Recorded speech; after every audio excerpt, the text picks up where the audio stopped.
Bismillahirrahmanirrahim. This is Vakar Korvi, and today we will discuss the recent address by Indian Deputy Chief of Army Staff while addressing the foundation of Indian Chambers of Commerce and Industry. And there are certain very interesting facts which have come out. It appears that Indian military is gradually acknowledging that they have been thrashed by Pakistan military, and they are also trying to implicate, some of Pakistan's friends, and an impression is being created probably that it was a report of China and Turkey, which actually tilted the balance in favor of Pakistan, actually turned everything upside down. Now, there were, I think, three, four major takeaways from his speech or the address. Mainly, he was trying to basically motivate the Indian industry and from those people. The time had come for Indianization, and a lot of money had to be pumped in, despite the fact that Indian defense budget is already I think something between 80 and 85 billion dollars. And if you look at other money which is pumped in for intelligence, for emergency purchases, like after I think Operation Banana Massoos, India decided to now pump in closer to $5 billion as emergency aid for the military. So this is, I think, quite an acknowledgement. Now there are, I think, three, four major takeaways. One is that he said it was one front with three adversaries, and then he was fumbling that four, and actually it was three. Mainly, actually pointing the finger at China that it provided, some real-time intelligence, so probably kind of trying to prove that it was only through help from China that Pakistan actually succeeded in denting the Indian military very badly. The other was that there were air defense gaps. So this is very interesting because this is the first time Indian military is acknowledging that there were gaps in the air defense system. He said good and bad. So was he actually hinting at destruction of S-400 systems at Adampur and partial destruction of the system at Bud? So this has to be seen, but we acknowledge that basically air defense system was not, I think, very effective. Then he also, I think, acknowledged something which gives a moral victory to Pakistan, and that is that this time, as per uh, basically Indian Deputy Chief of Army Staff, the cities were spared, he said, and it means that Pakistan was right, and it only engaged military targets. And now we also have some news coming that India is going to award more than 100 soldiers and officers who were so-called martyred during Operation Sindoor. So it means there were a lot of casualties. And some reports suggest that the figure is like 450 plus officers and soldiers killed. And this was done by Pakistan Air Force and, of course, Pakistan Army through the Fatah system. And then there are reports of people being awarded food officers from some of the brigade headquarters on the line of control and the Indian air bases as well. And also, top of five pilots will be awarded. Three are firefighters, so they were killed. So because there are a lot of pressure by the within the Indian military. And he said that next time, maybe uh, civilian area will not be spared, and they have to do something about that. So this is very interesting.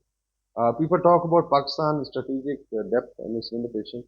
On the Indian side, despite its area is large and the fight actually takes place in the belt along Pakistan-India border, which is like 400 kilometers inside India up to Delhi. This is basically battle zone. But Pakistan has the capability to hit them deep right up to Andaman Islands. But now they feel that they are vulnerable. Now I think in one of the vlogs mentioned that look at the concentration of Indian industrial and commercial complexes. One is around Delhi, Noida, and this is a huge complex.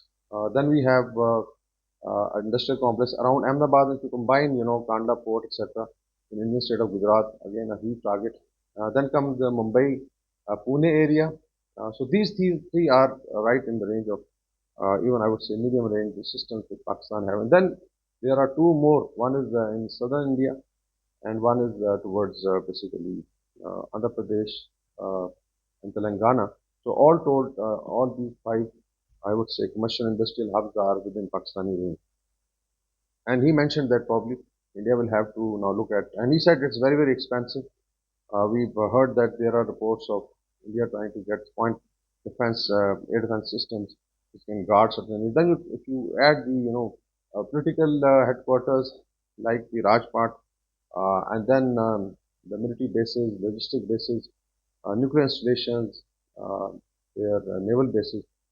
Pakistan has a list of about 1,000 targets, and that can be engaged within 12 hours. Uh, so all told, I think this briefing or the talk to Indian chambers of commerce and industry basically is saying surprise, surprise, and surprise. This is what I have drawn. And I have reasons for that. In case India is now crying, especially its military, and you know the leak started from the Chief of Defense Staff talking to, I think, Bloomberg in Singapore. Then there was a leak by one of the Indian defense attaches in Indonesia, where he said basically the constraint was by the critical leadership. And now you have another statement from Deputy Chief of Army Staff. And another, I think, important thing was that he basically supported the political government that we had to finish the operation, and India didn't want escalation. So it means that probably India had suffered so much of loss, whatever the twisting they give. Now coming to the surprise, surprise, and surprise. Basically, if you look at the post-mortem of Operation Sindoor or Operation Banyan Masood from Pakistan side, and if India is now crying that they couldn't actually imagine the kind of, let's say, as per them, collaboration between Pakistan, China, Pakistan, Turkey, and the way Pakistan responded, it means that basic intelligence estimate or threat analysis was not only wrong, but was disaster. I would say it was a disaster. It was absolutely wrong, and blame should go to those who do the threat analysis. So we can start from those who are responsible, the Prime Minister's office, which then controls the NSA's office, which is Doval's office, and then we have the huge so-called, research analysis wing of India with billions of dollars of budget, which is supposed to do that, and especially of different scenarios. That is the basic job of research analysis wing. In case Pakistan has some alliances or understanding. Notwithstanding, I'll come to what India has, what kind of relationship with Western countries, Russia, including not only acquiring a weapon system, because he said that 81% comes from China as well as Pakistan is concerned. But look at India. I'll put it there in the vlog. So basically, you have a huge chunk coming from Russia, France, now Israel, America, United States. And then you have futuristic collaboration with Germany in terms of the submarine program. They have French submarines also. If you look at their land forces, I think in terms of armor, there is hardly any indigenous weapon system that India has. Basically, it's Russian. So to add the land forces, so Russian contribution now has come down from let's say 60, 62% to maybe 50%. And then of course is their understanding with Israel. So we know when the Harab were being launched, 150 Israeli operators were sitting on the Indian bases who were flying that. So they were actually pointing at Turkish, let's say, support to Pakistan for drone warfare.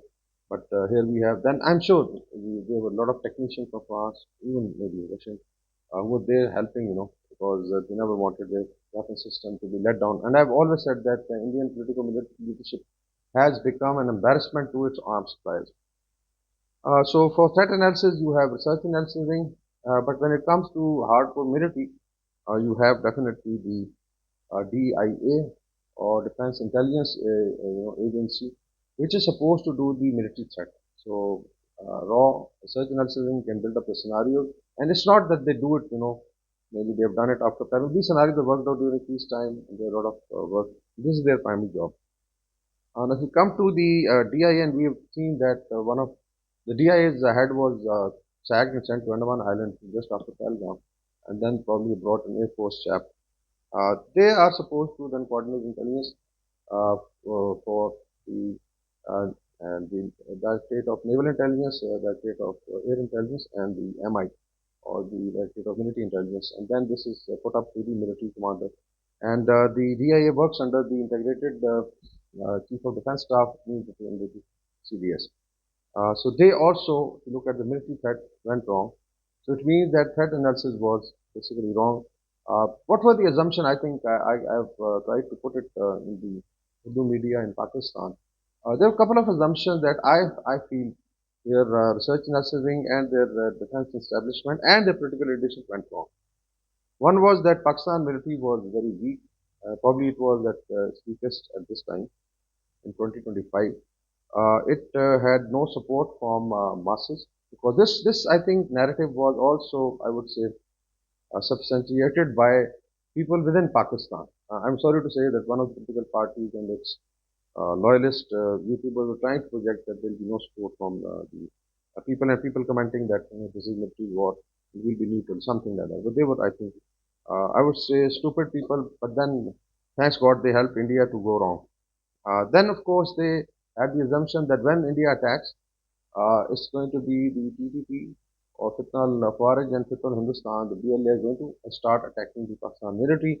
And they were also called. I was on some of the channels, Indian channels before 5th May, and they were defense analysts.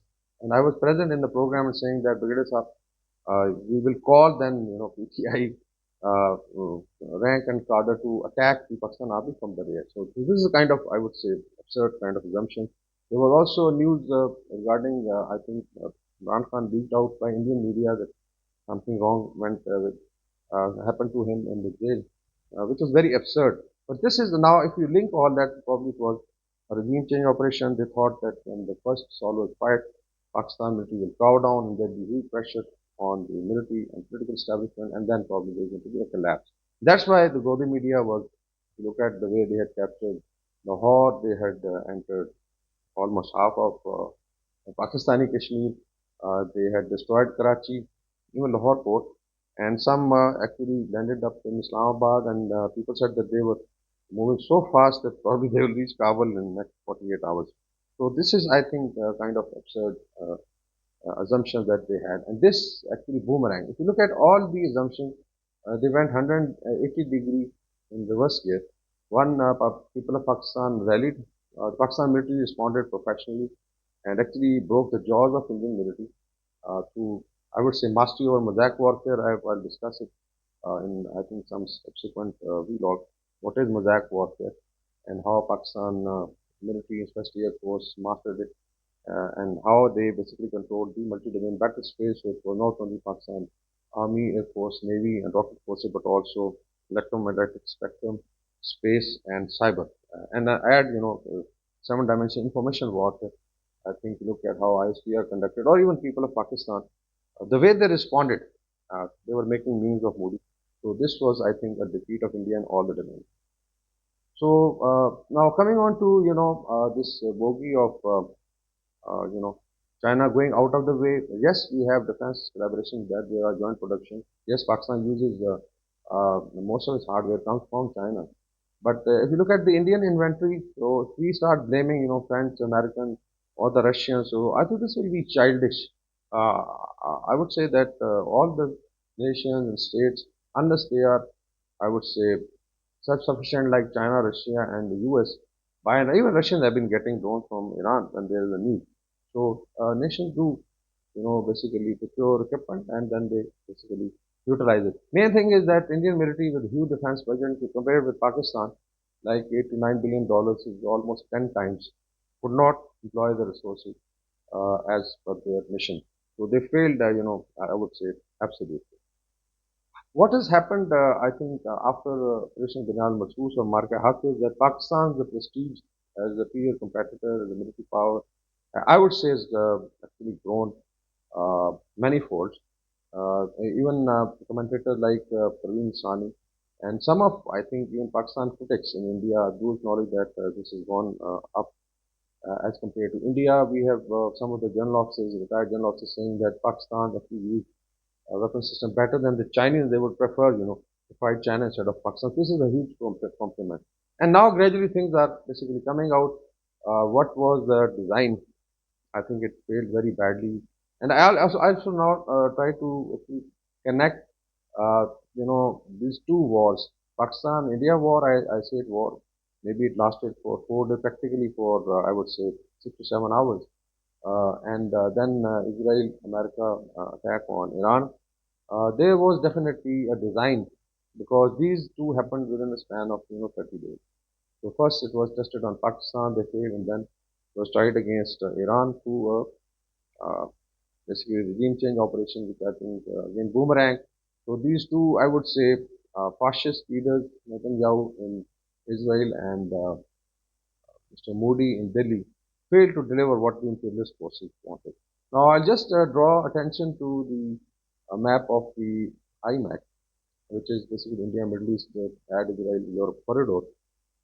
The left shoulder is definitely, I would say, secure in the sense that there is no problem, and we don't have any objection to that. But the right shoulder is basically where they have a problem, especially India and the imperialist forces of Israel, because then if it succeeds, basically lessens Israel's threat and neutralize everything, and so-called Greater Israel plan or domination, becomes a reality. On the right shoulder, we have Pakistan, especially Pakistan, Balochistan, and then Iran. And now there's a huge debate going on in some of our friendly countries that the aim was to basically undermine these two countries, create a space for, I would say, regime change or chaos in a manner, fracture these two countries, and then basically ensure that IMEC is secure. But now we have seen that IMEC is badly threatened. The head of IMEC, from where everything was supposed to flow towards Europe at Haifa, battered and partially destroyed, and they have to rebuild it. I don't think so.